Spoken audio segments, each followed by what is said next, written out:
What's going on, everybody? It is episode 4 of Transforming Your Life. I call this episode Communication, the Key to Your Heart. The reason why I want this to do this particular episode is the subject matter is very near and dear to my heart. I am a sucker for love. I've been a hopeless romantic since goodness knows how long.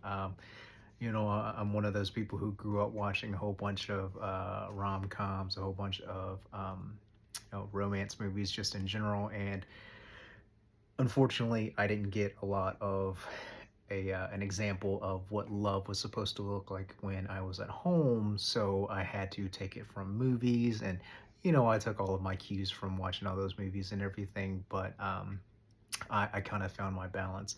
A little bit of detail on on myself and my relationship. I've been with my wife for 16 years now. We've been married for 10. We celebrated our 10-year anniversary on a cruise out in Honduras, Belize, Cozumel, and the Bahamas. So you'd want somebody talking about this subject to be able to have a successful relationship, because I know it is extremely difficult in today's climate, for people dating, and it is relationships in general just have been hard, right? And I kind of want to, obviously I don't know everything. My relationship with my wife is not perfect, but it is perfect for us. We have a very healthy structure to our relationship, and we try very hard for each other in order to make sure that this works, right? So 16 years has flown by. I don't even feel like it has been 16 years, but to think about how long we've been together at this point and how happy we are together, um, it's really endearing to me. I could literally probably name you my favorite movie of all time, and most of you guys would, obviously know that it's some type of romance movie.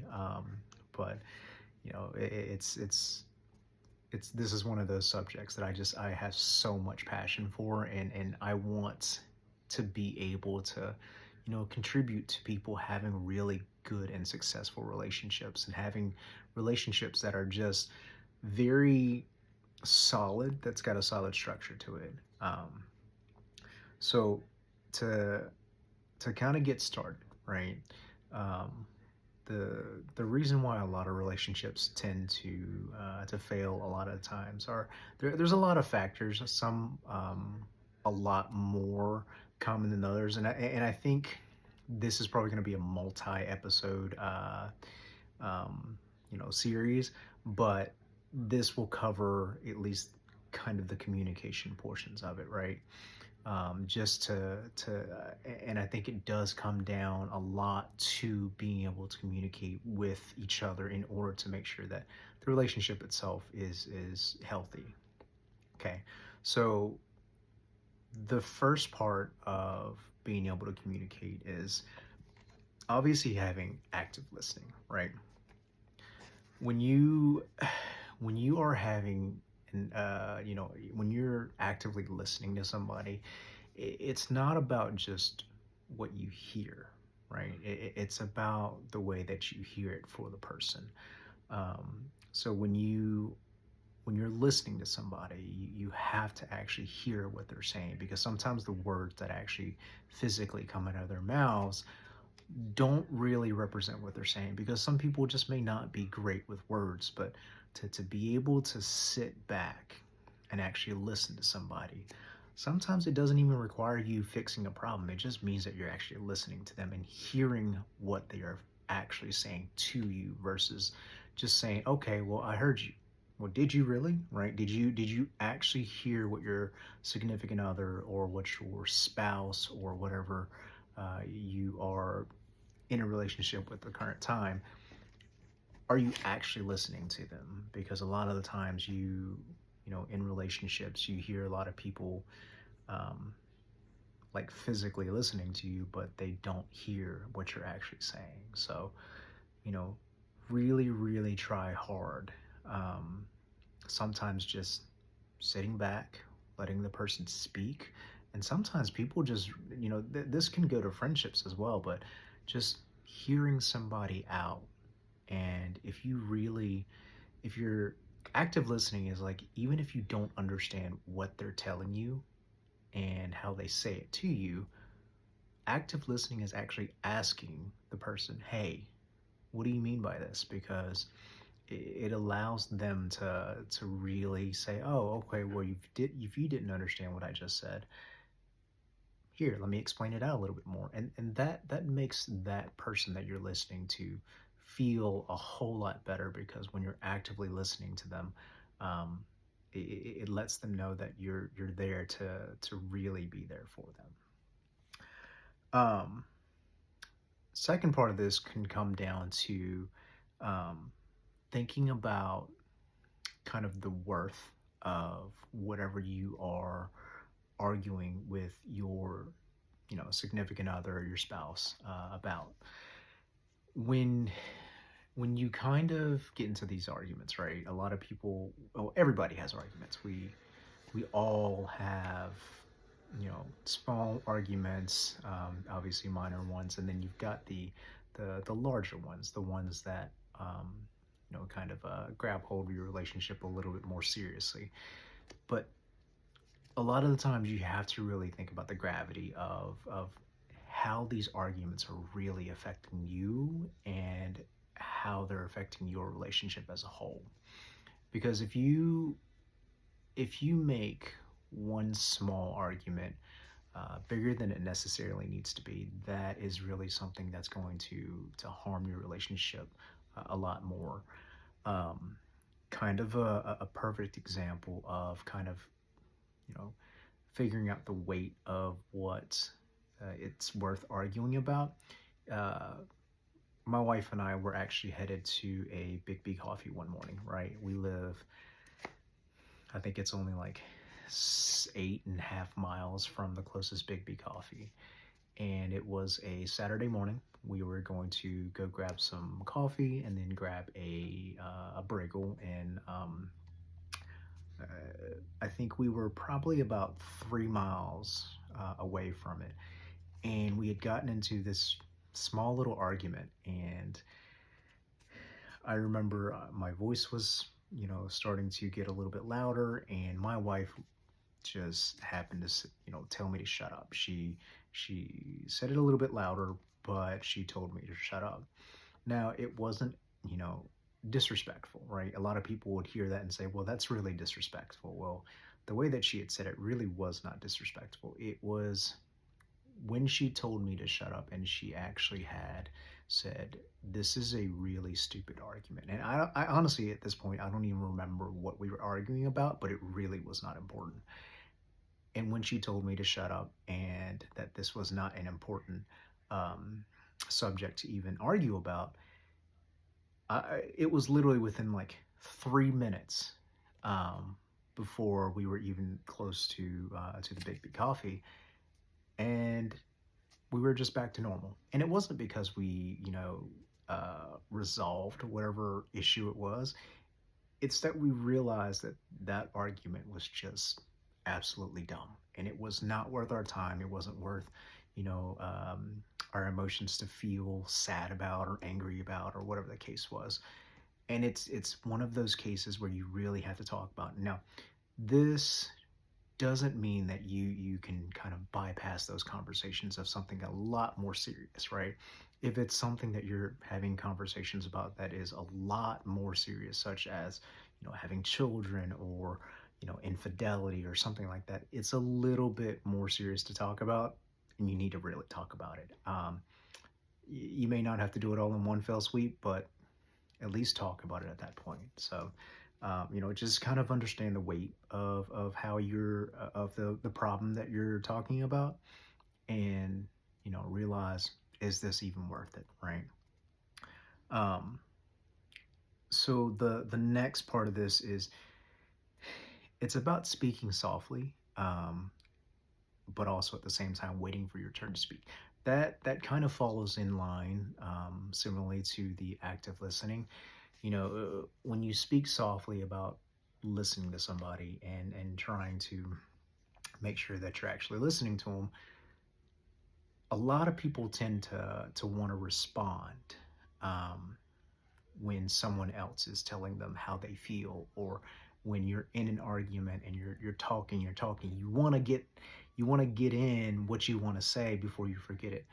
But the thing with it is if you're listening to somebody and you're listening to the way that they feel about it, so whether that person's feelings are wrong in your opinion or not does not matter, because that's the way that they actually feel, right?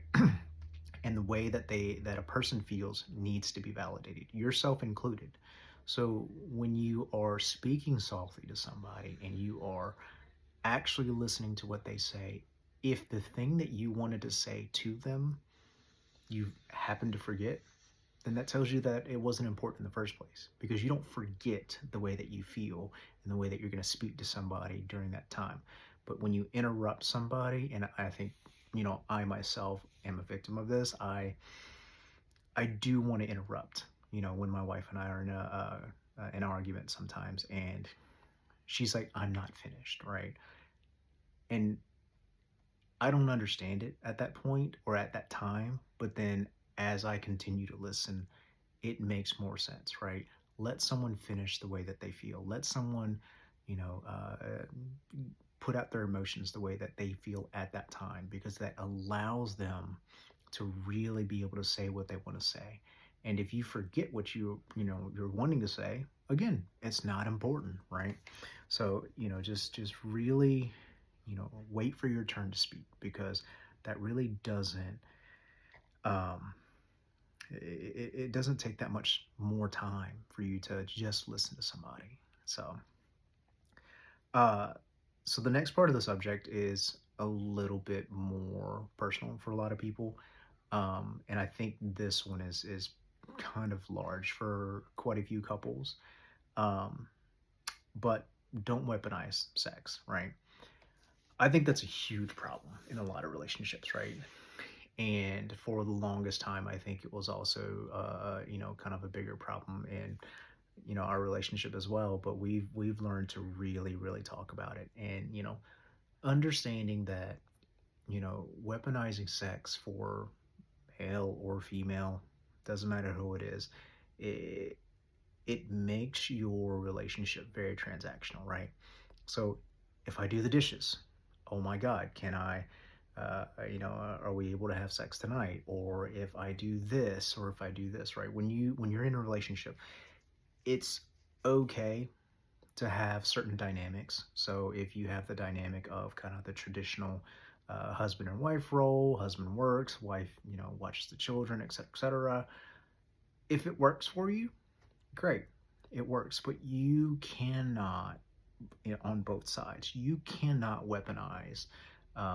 You can say you can't even weaponize the money versus the sex, right? So if the wife is saying you got to do this in order to be able to have sex tonight, it's it's not healthy, because when you create this kind of transactional um, reciprocation of you get this and then I get this, and you get this and I get this, and it becomes kind of a game of, hey, well, I did this, but I still didn't get this because you were too tired, or I was too busy, blah blah, and it becomes a game of one upping, or actually really a game of keeping score, right? And if you're continuously keeping score, you're like, well, hey, I did this 5 times. Why didn't you reciprocate to give me this? And it kind of weaponizes sex on both parties, and it puts you in a position where you are constantly begging for your spouse to do something, whether it's a chore or whether it is, to be intimate with somebody.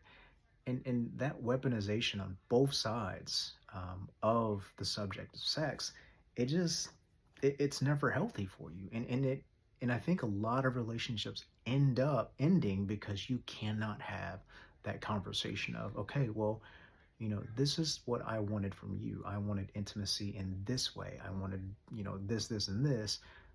And then the other person's like, well, I wanted this. And no one ever compromises, right? And no one ever gets down to okay, well, if we talk about doing this, we need to make sure that it's solid here. So that'll probably end up being a whole other episode as well. Um, but that's kind of just the gist of, like, not wanting to weaponize sex, because unfortunately that is such a subject that gets used quite a bit.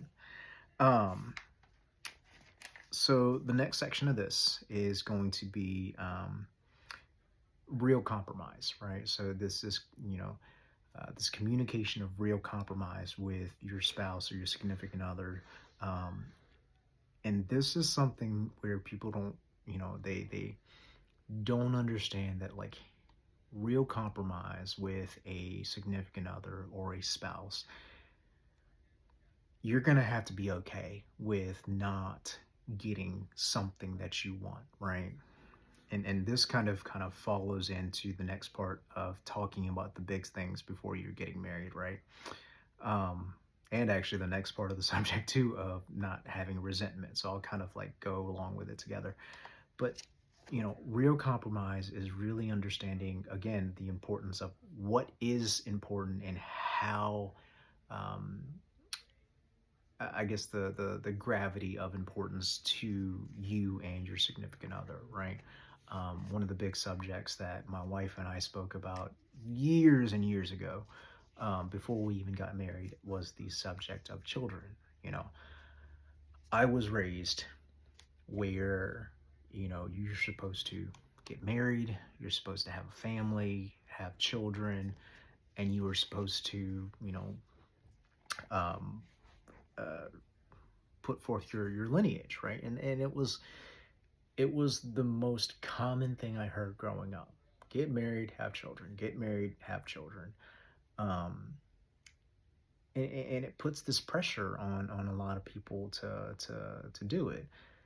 And I think the problem with this, non having compromise is when you have that conversation of, hey, do you want to have children? And one party definitely says no. My wife did not want to have children. I didn't care. I didn't care whether she decided she wanted to have children, or not. Now, at the beginning of the relationship, I thought I did, because I was, continuously told that's what you're supposed to do, have a family, et cetera, et cetera. Um, if my wife decided tomorrow she wanted to have kids, fine, that's fine. But at this point, I really did not care. And my biggest thing is, I am choosing to not resent her for that decision. She never wanted kids. And that's a decision that she made a long time ago, and that's to be respected. Um, and when I actually said that I did not care whether we have children or not, I really don't. And I'm not going to resent her, and I'm not going to make her feel like we need to have a child in order to complete our life. We have a beautiful life right now, and a child is not going to make it any better for us. Um, and that's kind of the type of compromise that you have to understand, that you either make, or you have to decide what's important to you. And if and this is one of those kind of, like, I wish more people would make this decision, based off of a very large, uh, you know, factor in a relationship like that, especially stuff like children, and especially stuff like, religion and whatnot. Because far too often do people tend to, uh, make the decision to say, yes, it's okay. You don't want children. I don't want children, or I'm okay with not having children. And you get to this point in life where, okay, well, this person now wants children, and they are going to resent somebody for it. But that's the thing, like that's one of those conversations that you really, really just have to have with somebody. I feel like early in the relationship, and you have to make sure that when someone makes that decision, right? If someone makes the decision that this person really wants children, this person does not want children, that you have to make that decision between you two, that the other person should not, resent the other person if you do decide to move forward. Because if you're making that active decision together, um, to move forward in life, and whether it's to have a child or to not have a child, you have to move forward with that decision, right? To be able to communicate that joint decision. You can't, the relationship itself is never going to last if you get to a point where, hey, I changed my mind, right? It's obviously okay to change your mind, because obviously some people will want to have children in the future, um, but some are just solid on it, right? And you have to get to that point of making sure that once you've made that decision, you have to stick with that decision, because if you don't, you might as well just end it at that point. And sometimes I really genuinely wish that you would, that couples would end that relationship at that point in time, because as you're moving forward with that type of resentment, it really does not create a healthy atmosphere for, um, for not only you, but if you do decide to have children in the future, it's not going to be healthy for them too. And I tell you, as a child who went through the things that they went through, during my childhood, children see everything. Whether they tell you or not, they will literally see everything. They hear everything. They are aware of things, whether they know what it's about. They understand things are happening around them, and they understand very well what's actually happening around them and how they feel about that subject. Um, so it just you have to make sure to make those decisions that are, um, that are going to make a jointly healthy decision for your relationship in the future. You just got to make sure that you make those decisions and you stick with them, right? So, well, I hope you guys have really enjoyed this episode. Like I said, I believe this is going to be a multi-part, episode that will continue in the future. This part was just about communication, but I do feel like there are other parts to it that that's going to be relative to having a successful relationship. So, hope you guys have a great day. Love you guys.